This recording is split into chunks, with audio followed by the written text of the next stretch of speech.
Cette séance plénière du Conseil national de transition, CNT, était présidée par le vice-président, Assarida Guimbarkawan, accompagné du secrétaire de séance, l'honorable Nouhoun Sarr, en présence du président de cette commission ad hoc, l'honorable Dr Souleymane II. Les temps forts de cette plénière ont constitué entre autres, à la présentation du rapport de la commission ad hoc et l'adoption de la résolution de suspension de la détention du concerné. Sur le dernier point, le vote a donné 101 pour, 7 contre et 5 abstentions. Ce rapport, sans détour, énonce que la procédure correctionnelle conduite contre le 4e vice-président du CNT pèche tant dans la forme que dans le fond. Cependant, que le tribunal ayant été saisi, il est bien séant de le laisser se prononcer sur les faits. L'article 62, dernier alinéa, de la Constitution, rappelle ce rapport, permet à l'organe législatif de requérir et d'obtenir la suspension de la détention ou de la poursuite d'un de ses membres en ces termes, la détention ou la poursuite d'un membre de l'Assemblée nationale, CNT, est suspendue si l'Assemblée nationale, le CNT, le requiert. Concernant la résolution qui fut adoptée par l'organe législatif de la transition, elle a invité le gouvernement à instruire aux autorités d'enquête et de poursuite au respect scrupuleux des lois de la République, notamment en ce qui concerne l'immunité conférée aux parlementaires par l'article 62 de la Constitution, puis, demandant la suspension de la détention de l'honorable Issa Kaoun Jim. En plus, que la commission ad hoc préconise que cette mesure de suspension de la détention ne puisse être remise en cause jusqu'à la fin du mandat du CNT. Selon l'honorable Souleymane II, sa commission s'est prononcée sur la base scrupuleusement du respect de l'article 44 de son règlement intérieur qui recommande à ce que chaque fois qu'il y a une demande de levée d'immunité, une demande de suspension de détention ou une demande de suspension des poursuites, qu'une commission ad hoc soit mise en place.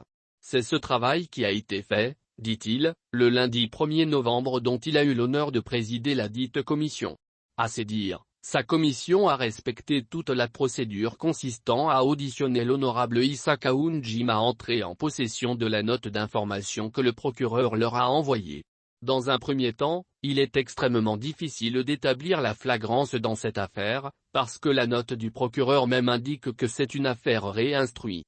Quand vous dites que vous réinstruisez une affaire qui date du mois de juillet, il est difficile pour nous de croire qu'il y a une flagrance même s'il a dit que l'infraction était continue et assumée, a précisé Dr.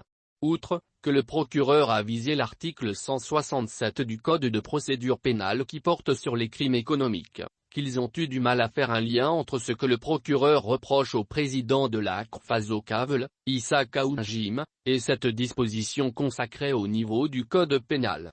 L'honorable de poursuit que, il, procureur, a dit qu'à partir du moment où la Cour constitutionnelle nous refusait le titre de député et qu'il lui paraissait paradoxal que cette même Cour constitutionnelle nous accorde l'immunité. C'est dans ce contexte sur l'immunité, qu'on a rappelé l'article 94 de notre Constitution qui s'impose à tous, parce que la décision de la Cour constitutionnelle s'impose à tous. Et de voir que c'est aussi la justice qui tente de façon directe ou indirecte à malheureusement contester une décision. Je pense que c'était le lieu pour nous également de rappeler qu'il n'y a pas lieu de créer des précédents fâcheux et que chacun reste derrière les textes. Nous ne cherchons nullement à entraver les procédures judiciaires. DRD ajoute qu'il laisse la justice qui s'est autosaisie du dossier à continuer sa procédure jusqu'à la délibération du 3 décembre prochain.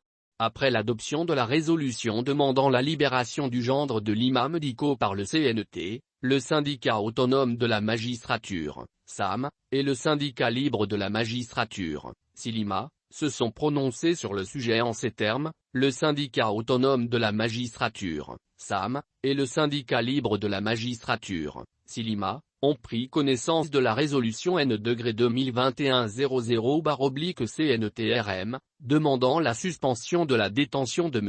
Issa Kaoun Jim, membre du CNT, incarcéré pour des faits d'atteinte au crédit de l'État et à ses institutions, faits prévus et punis par les dispositions combinées des articles 58 et 167.1 du Code pénal et 37 de la loi portant régime de presse et délit de presse.